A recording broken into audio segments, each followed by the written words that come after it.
găsit la emisiunea Știință și Cunoaștere. Atunci când știm să apreciem clipa, oportunitatea și să prețuim adevărul, viața ne favorizează acele ocazii de care avem nevoie pentru a întâlni oameni deosebiți, de a ne împlini un vis sau de a ne redescoperi pe noi înșine. Pentru mine, una din aceste ocazii a fost aceea de a-l cunoaște pe fizicianul și inginerul Emanuil Surducan, care își desfășoară activitatea la Institutul Național de Cercetare-Dezvoltare pentru Tehnologii Izotopice și Moleculare din Cluj. Pasiunea sa pentru filozofie, cosmologie, fenomene neconvenționale și microunde este nemărginită. Vă spuneam data trecută că ne întâlneam de câteva ori pe an și discutam multe lucruri care mi-au fost de un mare folos pentru viața mea de zi cu zi, remarcând darul său de a povesti și explica fenomenele din fizică într-un limbaj comun. Și deoarece obișnuiam să servim câte o cafea la acele întâlniri, noi le-am botezat Întâlniri la o cafea cuantică, de unde și numele acestui serial de 6 episoade pe care l-am pregătit pentru dumneavoastră.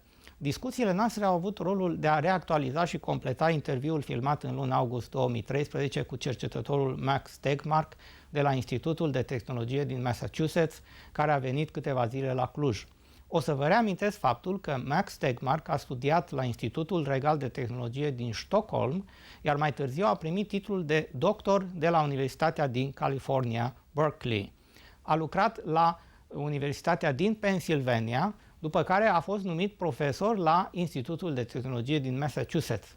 Încă din perioada anilor de liceu a dovedit calități deosebite în domeniul calculatoarelor.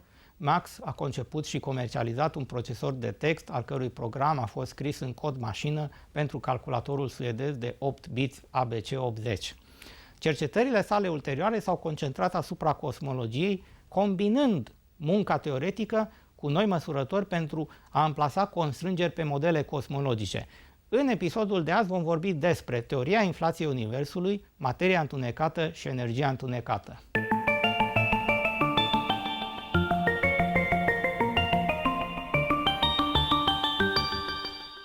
Bun găsit la emisiunea Știință și Cunoaștere! Bine te-am regăsit, Cristi, bun regăsit telespectatorilor! Este un privilegiu pentru mine să asist la aceste prezentări emoționante și fascinante despre lucruri care au implicație directă în viața și conștiința noastră, deoarece fiecare dintre noi ne-am pus anumite întrebări.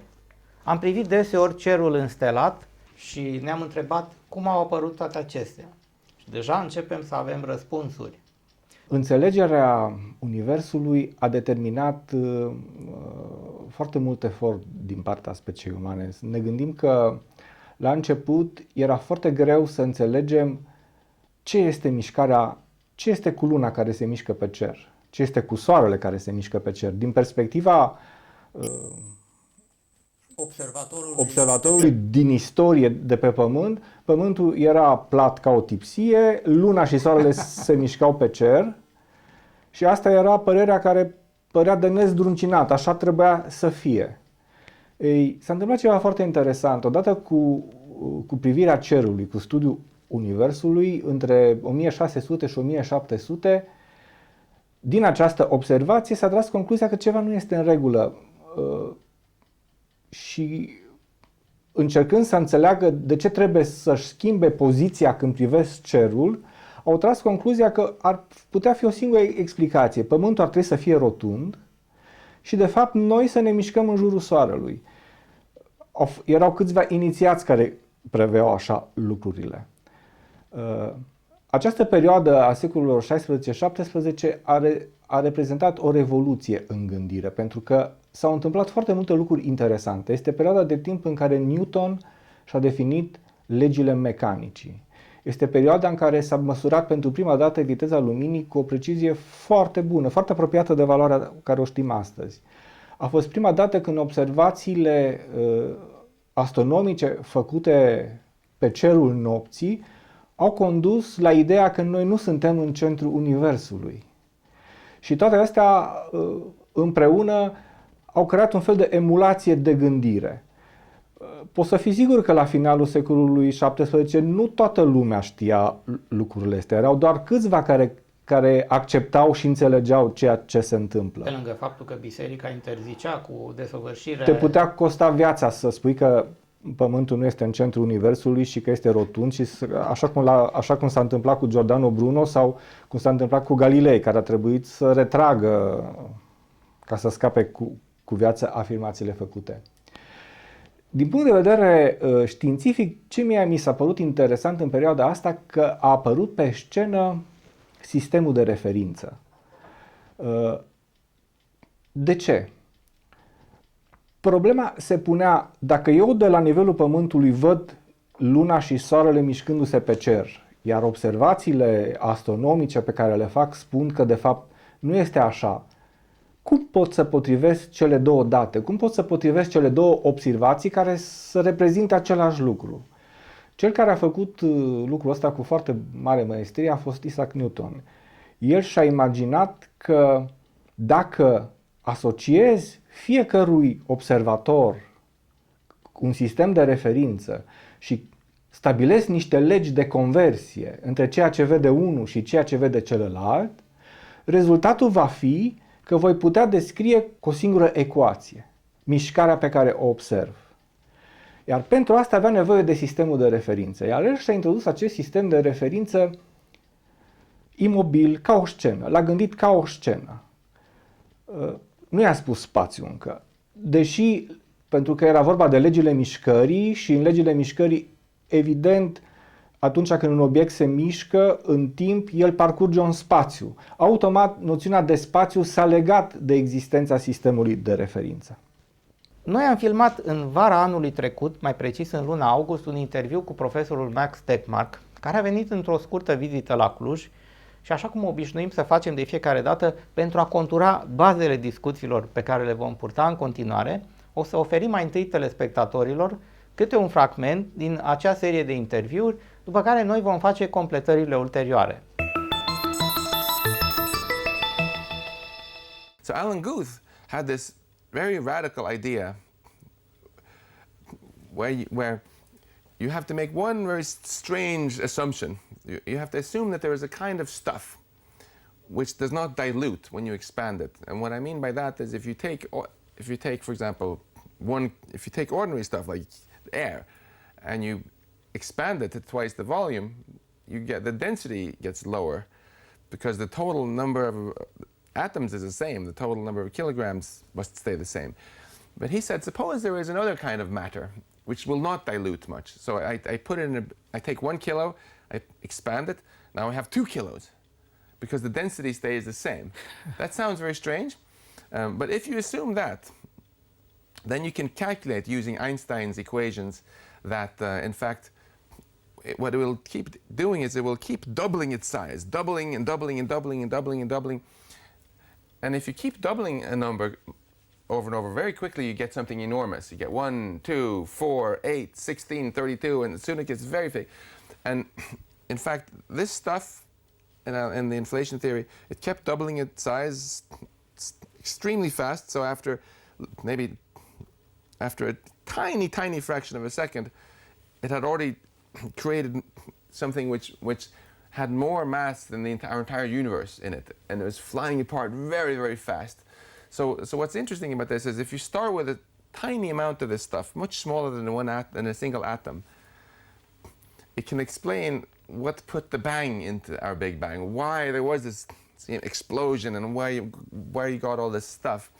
And after he developed this theory, and other people like André Linde and many other scientists elaborated on this, it became clear that this theory actually explained a lot of mysteries that we didn't understand, properties of our universe.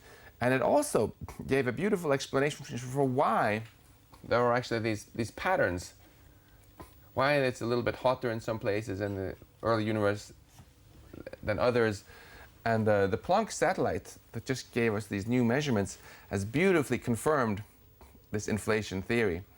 So even if it sounds like a very surprising assumption that there is a strange kind of substance, that it's predicted all of these different things which agree very well with what we measure, and it seems to really work. And that's why people take it so seriously. And there are more things that it's predicted that we're also hoping to test soon. So this is the best theory we have so far for what happened very, very early on. Yes, but you know, this is such a fascinating subject. We are fascinated by everything which is unknown. So my next question would be, do we know what happened before our Big Bang? So, Or rather, if we can speculate something about. so the answer to your first question, do we know, is no. But can we speculate? Absolutely. There are many different speculations about what happened before our Big Bang, and even some of the speculations are even more radical, saying maybe it doesn't make sense to talk about before. For example, if you ask, what is there north of the North Pole? What would you say? It doesn't really make sense. Yes, yes. And Einstein actually taught us that the whole idea of time that we think we understand so well is actually is much more subtle than we thought. And it might very well be that our Big Bang was the beginning, not just the beginning of our space and all this stuff, maybe it was in some way the beginning of time also. Or maybe all there was some strange quantum fuzz. We will talk more about this in the next program, about quantum mechanics. Yes, yes. Where it somehow didn't really make sense to talk about space or time, and then gradually time and space sort of emerged. There are many different speculations. I feel that right now the frontier of our knowledge is basically to try to test inflation, and if we can make a lot of progress on that, we'll be in a better position to try to take the next step. And among the speculation, is there anything about the possibility that maybe time and space to be much older than the universe? One category of speculations is that there was something before our Big Bang, that maybe there was our universe collapsed and somehow bounced back again. There are a lot of problems with that. So most people don't believe that works, that you would just make a giant black hole instead and nothing could come out. But there are some people who are pursuing that. And I think actually it's really fascinating that, as you said, we humans, it's hard for us to understand things much bigger than us. It's really remarkable that we've been able to understand as much as we have, because, and this is something that I think we should be very grateful for. We are much smaller than the stars. Yes. But somehow the properties we have to be able to think critically and be creative and use our imagination has enabled us to really figure out remarkable within things. the scale of the smallest, tiniest possible particle and the largest cosmic object, we are in the middle. Someone took a map, And, that's right. That's right. And not only that, but we're also your brain is also, our brains are the most complicated objects that we know of in our entire universe. We are much smaller than the sun, but much more complicated and complex, and I think in that way much more interesting. And we are able to think because we're much bigger than the atoms, and because we're much smaller than what we're part of. Yes, and also there is a theory that space and time would not be only some concept, some abstract concept, but space, for example, would have a geometry which is expanding from a tetrahedron shape, which is the smallest possible three-dimension space which we can create. It's a tetrahedron. We cannot create something which is less point, but the largest one is the sphere, which has an infinite number of points. Yeah, there are many interesting theories like this. Buckminster Fuller, for example. Yes, exactly. And there are many interesting theories like this, and I think it's important that we are humble and modest, and that we never dismiss theories and say, that must be wrong because because it seems counterintuitive or strange. Our job as scientists is not to tell our universe how to behave, to conform with our preconceptions, Yes, but, yes. but to be modest and to look at our universe very carefully and see how it actually is. And maybe it is indeed in some way which is very different from how we thought. So we should be open to all possibilities, because it will never know maybe in the future which one will be more accurate than the other. Absolutely. I'm glad you mentioned this, because to me that is the single most important idea in science. We should be open to all possibilities. We should always question, we should always ask questions, we should always question authority. Everything we believe in now, it might still be wrong. Sometimes even Newton's theory of gravity, for example, which was very successful, it was not quite correct, and Einstein came up with a better theory, and so we should always be open for new possibilities. If we're not open to new possibilities, then we will miss the opportunity to make wonderful discoveries and also to discover new technologies. Yes, yes. I also read a lot about a theory which, due to the copyright problems, I am not allowed to present to our viewers. I made an interview with that physicist, but later on his manager forbidden me to present it. And I am happy you are now here, and you can either confirm or deny, or we can talk freely about all the theories of the universe. What is happening with the universe now? Is the universe expanding, contracting, or dissipating, accelerating or decelerating? Yeah, so right now, we know for sure that our universe is expanding. So again, what we mean by that is if you take any two galaxies far away from each other, they are going still farther apart. But the second question is, how is that expansion changing? Is it expanding faster, accelerating, or is it decelerating? And as we discussed, the natural guess would be that things should decelerate, because gravity always tries to slow down something which is going up. But interestingly, we've measured now very carefully with two different methods that our universe is now accelerating. And this is so shocking that it was hailed as the breakthrough of the year about 13 years ago, and it was given the Nobel Prize in physics, this discovery. And the reason that it is accelerating is that there is something which is creating an anti-gravitational force.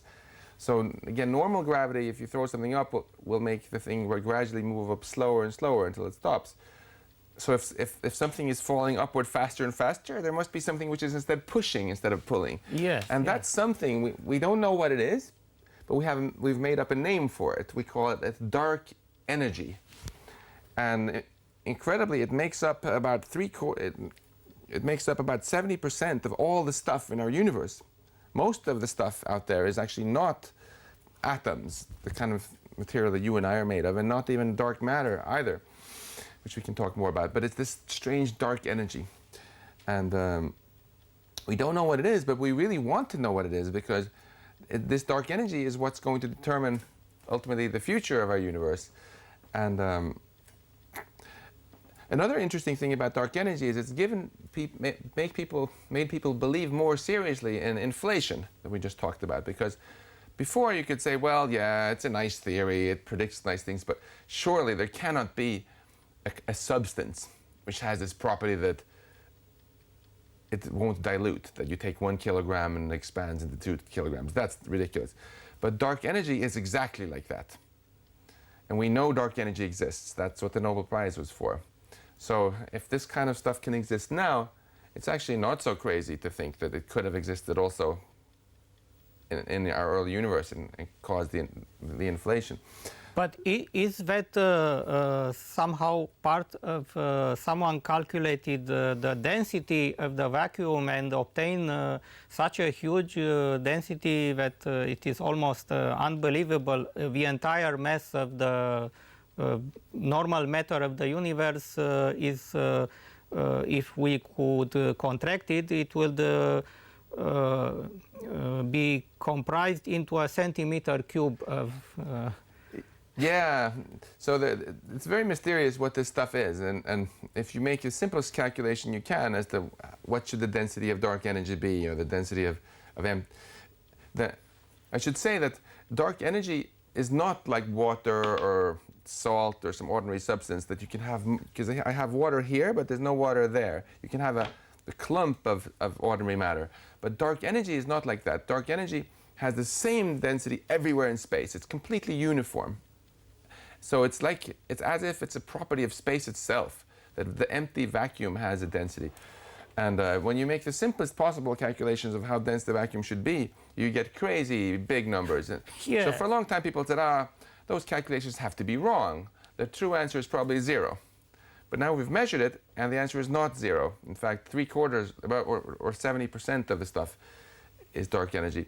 In the next program, when we talk about parallel universes, I'll tell you more about an explanation on Yes. how that might work. Am rămas la acea teorie interesantă a inflației Universului, cu acea materie ciudată care se dilată, dar nu îi scade densitatea. Așadar, până la urmă, se știe ceva concret despre această materie întunecată? Există ea în univers chiar și în momentul actual? Poate are legătură cu găurile negre. Ce probleme ai ridicat. Deci, pentru o dată, să-ți spun că pentru mine tot ceea ce este... Deci când am auzit prima dată despre această expresie, energie întunecată, materie întunecată, m-am gândit că cel mai bine reflectă necunoașterea noastră. Da? De fapt, nu știm ceva. Există diferite discuții, dar în principiu o analiză a mișcării Universului, a expansiunii pe care el o face, după legile de mișcare, după legile lui Newton. Nu trebuie să mergem să aplicăm doar corecții relativiste din teoria relativității lui Einstein. Și observațiile astronomice care au loc conduc la o idee foarte interesantă. Universul nostru se află într-o expansiune care nu putem să înțelegem pe baza obiectelor observabile, pe baza cantității de masă pe care o putem să o estimăm că o are Universul, analizând stelele și estimând câte galaxii sunt, câte stele conțin o galaxie și așa mai departe. Se fac estimări și se calculează masă. În raport cu acea masă se analizează care este evoluția exploziei primare care a generat Universul. Țin să-ți spun că ăsta e un model de gândire bazat pe observație. Observația cerului scoate în evidență stele care explodează, stele care se nasc prin procese de explozie sau stele care mor printr-un proces de explozie. Și atunci asta este ideea care a generat conceptul că probabil și universul nostru la un moment dat s-a născut dintr-o explozie. Și această explozie a generat corpurile care din cauza exploziei se depărtează unele față de altele. Dar în același timp având masă care nu se știe, de-abia acum începem să înțelegem cum a apărut masa asta. Dar având masă, ele se atrag unele față de altele. Și atunci tendința de depărtare dată de puterea exploziei este compensată de atracția gravitațională. Mult timp s-a crezut și Einstein a crezut că Universul este într-o fază staționară, că astea s-au compensat și că ceea ce vedem noi pe cer este cam stă pe loc, nu se mișcă. Observațiile astronomice au fost cele care au spus nu e adevărat. Din analiza deplasărilor spre roșu și o să revin asupra ideii, constatăm că stelele se depărtează de fapt față de noi. Ideea asta a cerut să regândim modelul exploziei primare. Ori acum ultimele rezultate în care s-au folosit niște repere specifice din univers pentru a verifica care e stadiul acțiunii lui și în diferite etape, pentru că diferite imagini din univers ne oferă vedere în timp în diferite etape de existență a universului. Deci dacă urmărim același tip de explozie a unor stele în diferite distanțe focale ale telescopului, deci cu alte cuvinte la diferite momente de timp, vom putea să le comparăm și să vedem în timpul dintre cele două evenimente cum s-au modificat legile. Deci cum a evoluat explozia? Este mai rapidă, mai înceată? Ce se întâmplă cu ea? Ai înțeles? Și de acolo rezultă viteza de expansiune Și de a acolo întregului rezultă univers? viteza de expansiune a întregului univers. Pentru asta s-a luat Nobel anul trecut, un astrofizician din Australia, mi se pare. Acesta e un detaliu interesant, deoarece n-am înțeles niciodată cum s-a putut calcula așa ceva. S-au luat niște repere, niște explozii asta de e, că tot timpul supernovă. ai nevoie de un Ai nevoie de față un reper da. pe care să-l consideri, deci sau se consideră implicit, se pune ipoteza că aceste explozii au loc identic, datorită formei Așa, da. luminoase pe care o poți să o înregistrezi și să o compari. Atunci se consideră că ele sunt identice ca mod de manifestare. Și fiind identice și fiind amplasate în locuri diferite în spațiu, da, unele mai departe, unele mai aproape, ăla care sunt mai departe, de fapt, sunt mai tinere în evoluția Universului. Și atunci ar trebui să fie, de exemplu, cele care sunt mai tinere să simtă vântul exploziei mai puternic decât cele care sunt mai bătrâne. Pentru că explozia a împrăștiat Universul în toate părțile. Și de aici a rezultat faptul că viteza de expansiune a Universului nu a fost nici măcar constantă. N-a fost constantă și mai- este mai mare decât noi am estimat pe baza a ce? Pe baza a numărării stelelor, a numărării galaxiilor, pentru că în depărtare, așa cum noi vedem stelele din Calea Lactee pe cerul nostru, din galaxia noastră, cum vedem Carul Mare, Carul Mic și așa mai departe, ceea ce vedem sunt galaxii. Exact. De milioane și milioane de stele înăuntru, miliarde de stele, pe distanțe uriașe în timp, de sute de milioane de ani lumină.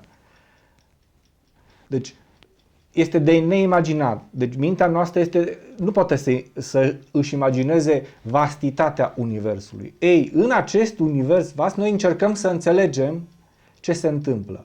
Rezultatul a fost că, adunând și măsurând toate masele, nu corespunde modelul. Modelul exploziei primare nu corespunde. Și atunci problema este, renunț la modelul exploziei primare? Să știi că anul ăsta am citit teorii care spun că nu, Big Bang n-a existat. A fost de fapt altceva. Sunt modele, dar nu sunt atât de tari încât să fie acceptate de un număr mare de specialiști și să fie analizate. Dar teoreticienii din domeniu creează modele în permanență. Deci, numai puțin, că aici e foarte interesant. Pentru modelul actual acceptat, se potrivește teoria lui Alan Guth cu materia întunecată și energia întunecată. Dar pentru alte modele înseamnă că nu s-ar mai potrivi. Nu s-ar mai potrivi. Deci, noi acum considerăm datorită observațiilor astronomice. Deci, ne bazăm pe niște experimente. Aceste observații sunt, de fapt, experimente. Și pentru că experimentele astea au răspuns matematic unor alte ipoteze științifice, Și au fost valabile au pentru fost acelea. validate pentru acelea, considerăm că modelul ar trebui să fie valabil. Și pentru, Nu știm în ce măsură trebuie perfecționat.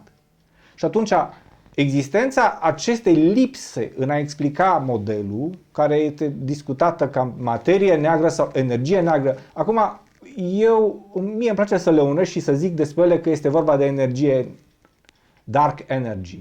Da? Îmi place să le numesc așa, pentru că știu că există o corelație între masă și energie. Nu știu cât de corect este, dar mi-e mai ușor ca să mă gândesc la lipsa care există. Ei, pentru mine asta, ți-am spus, reprezintă o lipsă. Ce ar însemna pentru modelul spațiului descris de Einstein, care am zis că are 4 dimensiuni, una dintre spațiul și timpul se corelează între ele, se dilată sau se contractă ca să țină viteza luminii constantă. Este curb, ca să... De fapt, curbura este atracția gravitațională și în același timp este elastic. Pentru că expansiunea asta a Universului, explicată prin energia asta necunoscută, de fapt spune că există o forță în Univers care se opune gravitației, atracției gravitaționale, de cădere a Universului în el și îl întinde mai departe. În curbura spațiului, asta ce înseamnă? Că obiectele care cad acolo și fac gaură în curbura spațiului, de fapt spațiul e elastic și le împinge înapoi. Deci ca pe o plasă. Ca pe o gumă, ca o plasă de gumă care împinge. Asta este efectul tradus la nivelul modelului de spațiu. Mai este un lucru foarte interesant de spus aici și care a generat deja discuții filozofice. Anume, spațiul ăsta este peste tot. Este și dincolo de unde a venit lumina de la noi la noi ca să vedem capătul Universului și dincolo de capătul observabil a Universului, este și în interiorul găurilor negre, este și în noi. Acest spațiu se află și într-un atom. Se află peste tot. Ne conține sau îl conținem. Ar putea fi mai mare decât Universul? Nu știm câte... Universul, putem să spunem că Universul este ceea ce observăm. În mod cert este mai mare decât ceea ce observăm, pentru că deducția logică ne spune că lumina încă n-a venit de peste tot. Da, dar s-a estimat că Universul ar avea o vârstă care se discută deja la prima decimală, adică între 13,7 și 13,8 miliarde de ani. Da, asta se bazează pe un model de observație. Deci, nu știu, eu sunt reticent în a fixa dimensiuni Universului și în a fixa vârste. Nu știu de ce. Din cauza unui feeling. Aș vrea să continui însă ideea cu spațiul. Spațiul ăsta ne conține și îl conținem. Ce se întâmplă? Asta înseamnă că ce se întâmplă la nivelul Universului se întâmplă și în noi. Deci dacă există într-adevăr o forță elastică care împinge masa, se opune gravitației, asta înseamnă, ne putem imagina că dacă forța asta nu e constantă, ne putem imagina orice despre ea, că nu știm nimic acum. Putem să ne gândim că va scădea, că va rămâne constantă sau va crește, dar dacă va crește, va avea o tendință să rupă spațiul. Asta ar însemna o instabilitate a Universului și a tuturor lucrurilor care sunt conținute în el. Ceașca, eu, tu, totul s-ar desface în bucăți când această forță, dacă această forță necunoscută ar evolua. Vezi, sunt deja scenarii. Mintea umană face scenarii, deși încă nu știm exact bine ce este dark energy. Da? Deci, zic că astea sunt totuși niște etape care vor fi confirmate sau infirmate de observații, pentru că întotdeauna așa se face, un model teoretic cauți să-i confirmi cu un experiment realitatea. Dar ceea ce este interesant este că la nivelul la care am ajuns cu discuția, spațiul față de la care am plecat, epoca Newton în care spațiul era imobil, scenă, spațiul acesta deja participă la existența obiectelor. Deci el dă gravitația, el dă forța de elastică, el compensează lungimile și timpul și încă n-am ajuns în toate detaliile lui. Pentru că, așa cum am spus mai înainte, același spațiu trebuie să se afle și în interiorul unui atom. Ori, ce este atomul? Cum este construit el? Cum apare masa? Au fost problemele pe care au preocupat un domeniu, cel al mecanicii cuantice. Soluțiile care au fost găsite în acest domeniu au bulversat practic conceptele de spațiu și timp așa cum le-am definit anterior. De ce? Pentru că modelul mecanicii cuantice a oferit posibilitatea, odată, a mai multor soluții pentru aceeași problemă. A spus că, de fapt, noi nu putem să determinăm realitatea cu exactitate. Putem cel mult să calculăm probabilități. Să spunem, următoarea situație este 73% probabilă. Altă situație este 2% probabil. 2% nu înseamnă că nu se poate întâmpla. Înseamnă doar că se întâmplă de 2 ori din 100 de situații favorabile. Deci, acest mod de a gândi îți spune că și lucrurile foarte improbabile au șansa să se întâmple. Ori, matematica, atunci când rezolvi, rup de realitate o ecuație, că până la urmă modelul matematic asta face. Pune tot ceea ce știm despre un atom în ecuații și rezolvă o ecuație. O ecuație foarte complexă, o ecuație diferențială, neomogenă. Și dă soluții. Ecuațiile astea au o infinitate de soluții.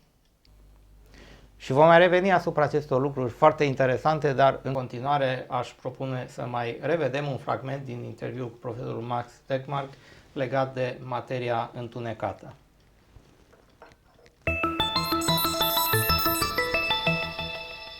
I said we humans have to be humble. And we have become a little bit more humble when we realize that not only is our universe much bigger than Earth, but we are not even made of the majority substance. You know, we are made of atoms.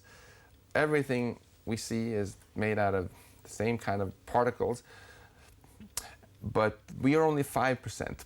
70% is dark energy, so that means 25% are still missing. What's that, 25%? That's what we call dark matter. And if you look into space, sometimes you can see things, you can figure out that something is there. Let me a little refresh. From 100%, 70% is dark energy. Yes. 20% is dark matter, and 5% is the normal matter we see? Yeah, let's say about 25% dark matter, and about 5% is normal matter. Yeah, all the atoms, gold, hydrogen, oxygen, iron, all that stuff, only 5%. 5%. So there's 5 times more, 25% of this dark matter. What is that? Why do we believe that it exists? Well,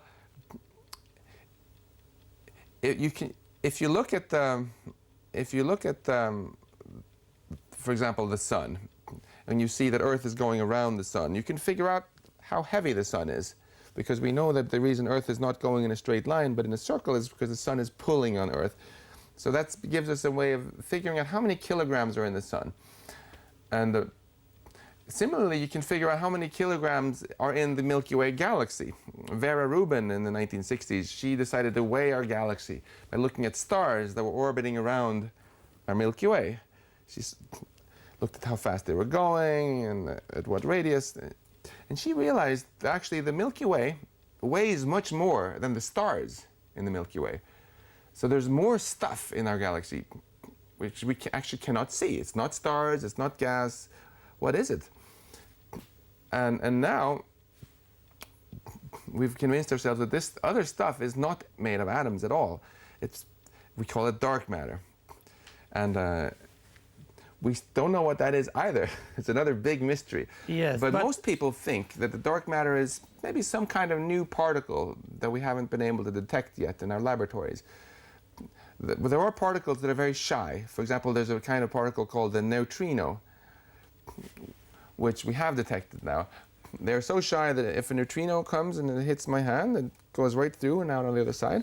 Then it hits the ground and it goes through Earth and comes out maybe in China and continues into space. And once in a while, if you build a really big detector and you're very patient, sometimes you can catch a neutrino. And the neutrino's also got a Nobel Prize now for being discovered. So we think that the dark matter is probably some other kind of particle like that, that's just very shy. It doesn't like to interact so much with atoms, but once in a while it does. And there are many experiments now around the world trying to catch dark matter particles. And another very exciting development is in Geneva at CERN, at the Large Hadron Collider. Many scientists, including many great Romanian scientists, are working on the Large Hadron Collider. Oh, yes.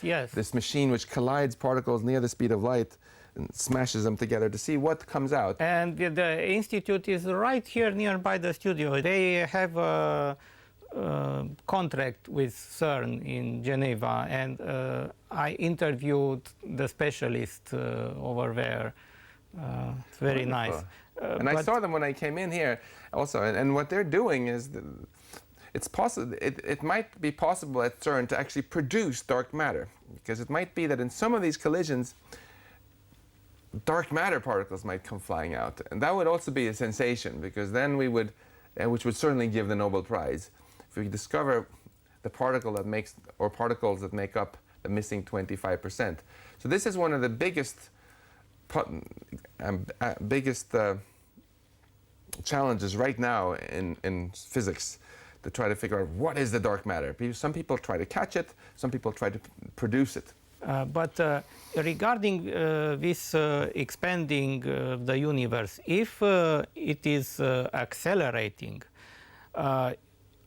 there are more possibilities. It will be dissipating, or it will continue to create more and more galaxies and stars? Yeah, that's right. So all we know is, first of all, we know that right now our universe is accelerating. But what about our future? We all want to know about our future, what's going to happen. And there are several different possibilities. And what will ultimately happen really depends on the dark energy. Because right now, 75% of the stuff is dark energy, and the dark energy is not diluting, but all the other stuff is diluting. So eventually there will be 80% dark energy, and 90% dark energy, 99% dark energy. So what the dark energy does will determine our fate. So what are the possibilities? One possibility is what we call the big chill, that our universe just keeps expanding forever, getting bigger and bigger and colder and colder. Another possibility is that somehow the dark energy starts to dilute and eventually goes negative and starts causing deceleration, and that our expansion could stop and our universe would come crashing back together again in what we call the big crunch, basically making a giant black hole out of everything.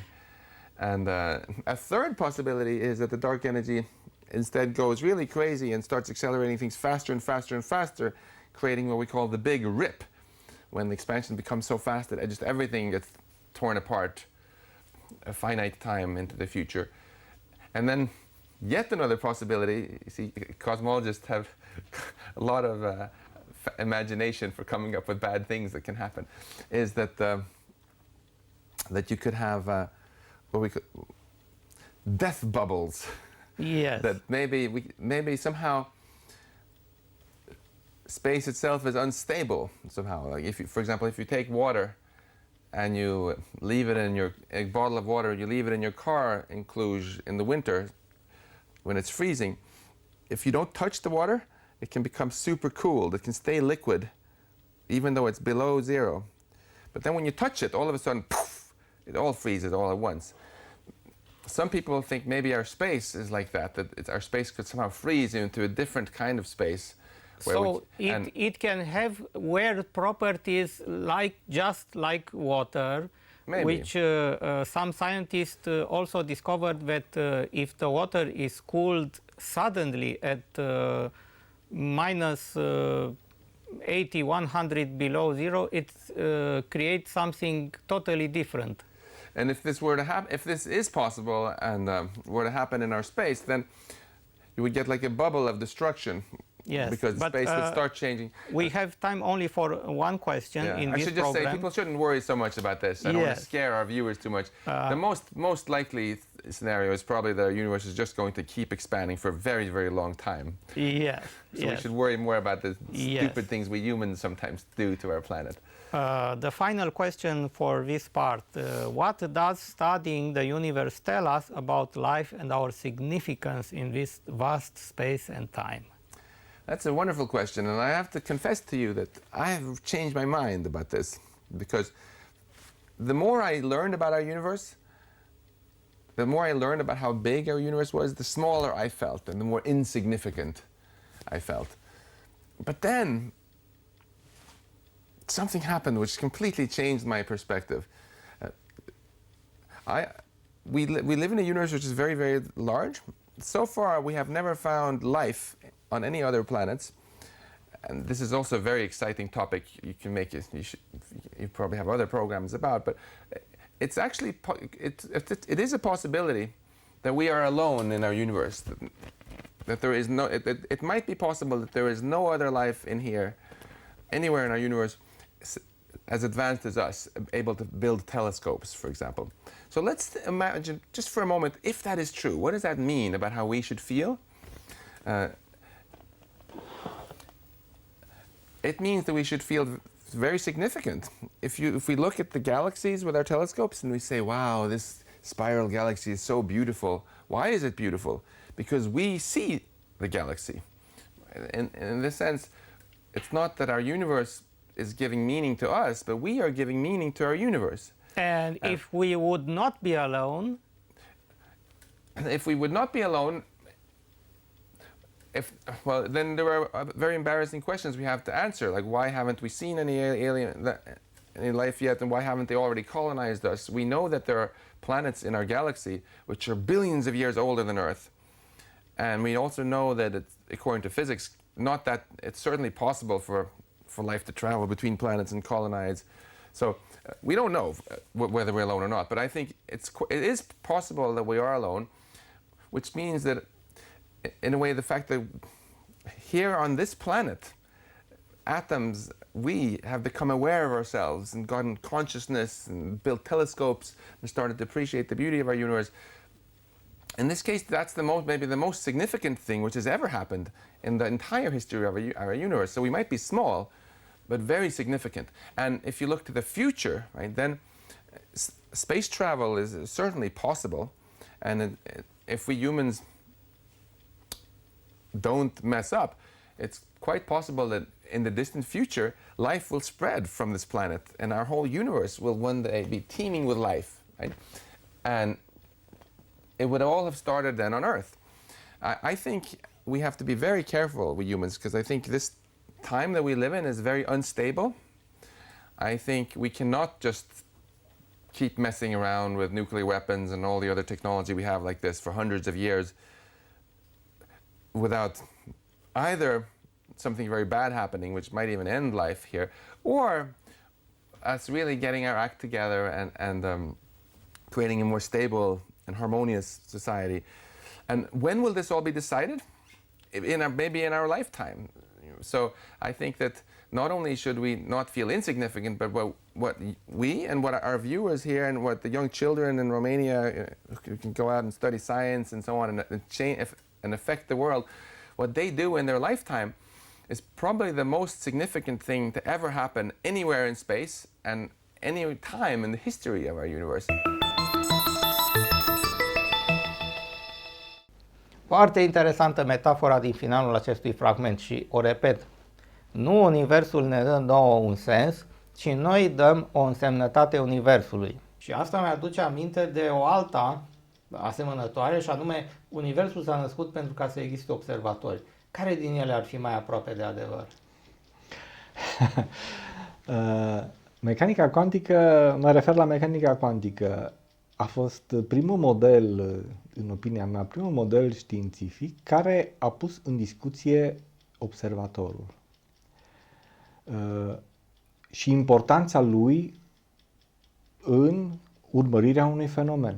Ea a subliniat că în absența observatorului, n-are sens să vorbim de realitate. Dacă nu e cineva care să urmărească realitatea, să o măsoare, n-are niciun sens să vorbim de ea, pentru că ea nu există. Și am repetat și cu alte ocazii celebrul paradox al copacului care cade în pădure și nu e nimeni care să observe. Întrebarea care se pune, face zgomot sau nu? Și răspunsul mecanicii cuantice este nu numai că nu face zgomot. Dacă nu e nimeni care să observe căderea lui, nu există nici copac, nici pădure. Asta subliniază importanța observatorului în determinarea universului. Deci, cu alte cuvinte, universul nu există ca să fie observat, rezultă de aici, ci observatorul este cel care descoperă universul. Este interesantă această abordare, pentru că în situația asta și cu cunoștințele mecanicii cuantice, spațiul de care am vorbit, nu numai că are toate acele aspecte deosebite, este curb, este elastic, timpul și lungimile se deformează, dar ar trebui să conțină și toate posibilitățile pe care un observator le poate descoperi, pentru că ecuațiile așa spun, am o mulțime de soluții. Tu vei vedea numai soluția pe care o măsori, celelalte îți vor fi necunoscute până în momentul în care le măsori. Deci, realitatea este cea pe care o descoperim. Problema se pune câtă diferență, cât de departe suntem în a descoperi o altă realitate. Mecanica cuantică spune, putem să calculăm asta, să dăm o probabilitate. în momentul în care se calculează o probabilitate, da, eu am nevoie de niște condiții la limite și o să-ți dau un exemplu foarte simplu. Când mă deplasez între două puncte, da, probabilitatea ca să ajung din A în B, ele fiind aproape, este foarte mare. Dar există o incertitudine. Ceva mi se poate interpune pe traseu între cele două puncte. Deci, este foarte mare, dar nu e 100%. Mai există și probabilitatea ca eu să dispar din punctul A și să apar în punctul B. Foarte improbabilă. Are o probabilitate deosebit de mică, dar există. Asta înseamnă că dintr-un număr mare de încercări, odată se va întâmpla și așa. E toate aceste aspecte ale modului în care realitatea este descoperită de observator, ridică nu numai probleme științifice, dar și probleme filozofice. Pentru că, dintr-o dată, așează observatorul în poziția, n-aș spune de creator al realității, îi rezerv numai acel spațiu de a o descoperi. Dar și asta este foarte important, pentru că asta înseamnă că avem puterea să decidem realitatea pe care să o experimentăm. Și aici se pun un set altul de întrebări. Putem să facem asta într-adevăr? Cum facem asta dacă putem? Asta să fie sensul existenței noastre, să descoperim cum să descoperim Universul? Modelele pe care noi le construim sunt foarte logice analitic. Adică, am spus, se bazează unele pe altele și atunci când apare ceva nou, preferăm, decât să abandonăm totul, preferăm să adaptăm modelul la noua situație creată. Preferăm să punem în discuție existența unei energii negre. Am putea să schimbăm modelul. Să zicem, n-a fost un Big Bang, a fost altceva. Bun, dar atunci ce altă teorie mai avem în afară de Big Bang? Cum altfel ar mai fi putut să apară Universul? Există o teorie foarte, i-aș zice, șugubață. Ea spune că, de fapt, Universul și tot ceea ce noi experimentăm este o hologramă. Cum s-a ajuns la ideea asta? Interesant este că s-a ajuns la ideea asta plecând de la modelul spațiului pe care Einstein l-a descris. În acest model, prezența unei mase foarte mari produce o gaură foarte adâncă în curbura spațiului. Dacă masa asta este foarte mare, lumina nu mai reușește să treacă prin acea gaură. Drept urmare, pentru observatorul care se află dincolo, va fi o pată întunecată. Motiv pentru care au fost numite găuri negre. Și s-a încercat matematic să se înțeleagă ce este o gaură neagră de fapt. S-a numit că este un generator, este coșul de gunoi al Universului, unde totul se regenerează, materia care cade înăuntru se descompune în bucăți pentru că forțele de atracție sunt uriașe în interior și sunt capabile să rupă piesele de materie așa cum le știm. Și făcând o analiză matematică din domeniul termodinamicii, s-a tras concluzia totuși că ceva ar trebui să rămână la suprafața acestei găuri negre. Acel ceva ar trebui să fie un câmp de informație. Ideea este că dacă tu arunci un măr în gaura neagră, mărul dispare, dar informația mărului rămâne la suprafață. Și dacă eu iau acea informație, pot să reconstitui mărul. Ideea este interesantă pentru că duce cu gândul la o hologramă. O hologramă este un film fotografic în care sunt înregistrate niște cercuri concentrice. Printr-un procedeu optic special, acele cercuri concentrice în distribuția ei sunt o informație cu care tu poți să reproduci imaginea obiectului care ai fotografiat. Da. Păstrând alinierea optică cu laserul care ai făcut-o la imprimarea imaginii. Problema interesantă este că dacă rupi acea placă fotografică și vei folosi numai un colț, vei fi în stare în continuare, folosești numai un ciop din ea, vei fi în stare în continuare să reproduci întreg obiectul. Este ca și cum informația despre obiect în sine și geometria lui tridimensională este cuprins peste tot în spațiul plăcii fotografice. Și atunci, în ce sens am putea să ne imaginăm un univers holografic? Ideea este că acest spațiu bidimensional care s-ar afla, să zicem, pe suprafața unei găuri negre primordiale, da? Prin proiecția unei energii necunoscute, ar putea să creeze, așa cum lumina trece prin hologramă, ar crea un univers holografic. De fapt, o informație. Și atunci, noi toți am fi o radiație a lui, așa cum spunea și Nassim Haramein? Și noi toți am fi de fapt, și de fapt ar trebui, conform mecanicii cuantice, să creeze o infinitate de universuri și numai de unde te uiți dintr-o poziție să vezi unul dintre ele. Pentru că și la o hologramă așa se întâmplă. Trebuie să te uiți pe o direcție ca să vezi obiectul din poziția respectivă. Cu alte cuvinte, suntem un fel de iluzie informațională a ceva care există informațional conținut într-un spațiu bidimensional. Mie mi-este greu de multe ori mi-este greu să mă gândesc la obiectele din spațiu tridimensional. Ca să nu vorbim de spațiu patrdimensional al lui Einstein sau de spațiu bidimensional. Hai să zicem că spațiul bidimensional este spațiul unei foi de hârtie. Dar iată că timpul parcă zboară aici printre noi cu viteză uimitoare și am ajuns la finalul celui de-al doilea episod, aproape fără să ne dăm seama cât de repede au trecut cele 55 de minute. Așa că ne vom revedea data viitoare pentru a continua partea de mecanică cuantică, teoria observatorului, lumile paralele. Și îți mulțumesc foarte mult pentru participarea la Știință și Cunoaștere. Și eu mulțumesc.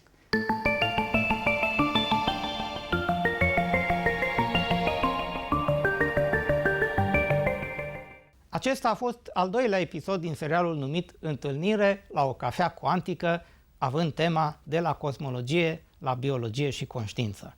Data viitoare vom reactualiza câteva fragmente din interviul cu Max Tegmark și vom vorbi despre universurile paralele, conștiința observatorului, proiectul conștiinței globale și multe altele. Fiți alături de noi, data viitoare la o nouă întâlnire cu Știință și Cunoaștere.